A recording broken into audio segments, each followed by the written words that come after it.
Namo Adida Pha. Thanks so much for joining me for our daily practice check-in. Listen, listen, listen. This beautiful sound calls us back to our true home.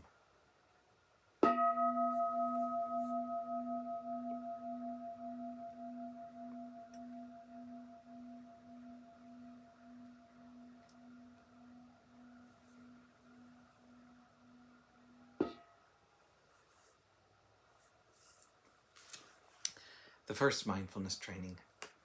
Aware of the suffering caused by the destruction of life, I vow to cultivate compassion and learn ways to protect the lives of people, animals, plants, and minerals. I'm determined not to kill, not to let others kill, and not to condone any act of killing in the world, in my thinking, or in my way of life.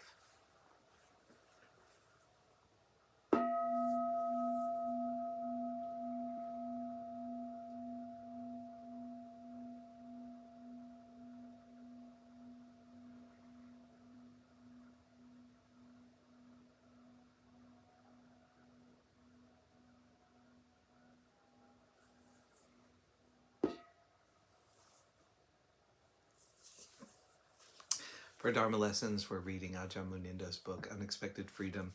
Today we're beginning a new chapter called The Power of Paradox, beginning with Dhammapada, verse 95. There are those who discover they can leave behind confused reactions and become patient as the earth, undisturbed by anger, unshaken as a pillar, unperturbed as a clear and quiet pool. Question: how do I balance social action with dispassion and acceptance of things as they are? A sense of injustice is often the motivational force to act and persevere. Given that it is my job to challenge core practice in organizations, how do I balance these different aspects of my practice? Not to act feels like collusion and wrongdoing. Plus, I'd probably lose my job. Ajahn Munindo. It is true that we can feel caught in a conflict between, on the one hand, actually doing something about the ills in society that we live in, and on the other, the way we hear the Buddha's teaching about cultivating dispassion. It feels like a paradox, a painful paradox, and it seems like there's some sort of contradiction. We hear the teachers telling us it's just the way things are.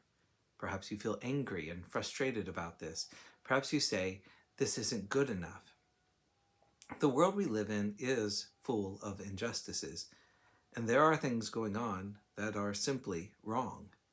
Most of us have a clear sense that there is right behavior and wrong behavior. What we struggle over is how to honor the values we hold at the same time as deepening our contemplations. What I find helpful is to appreciate that the consideration of the rights and wrongs of the world, the outer world, is happening in one particular dimension of our minds. Yet there are other dimensions in which we are not necessarily thinking in such a discursive manner.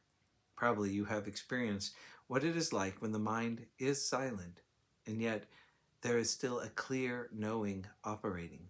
In this dimension of our minds, we are called to consider in a different manner. Here we can learn, for example, to recognize the underlying views that we hold, the views that inform a lot of our more surface thinking. We need to be aware at these deeper dimensions so that there can be a readiness to respond confidently in any given situation.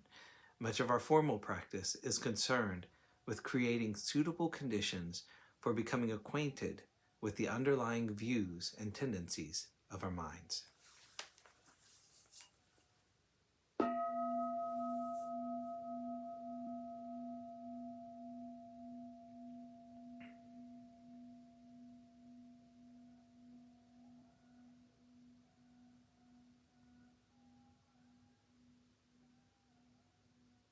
May all beings be well. May all beings be happy. May all beings be at peace. Namo Adida Phat. Thanks so much for joining me today.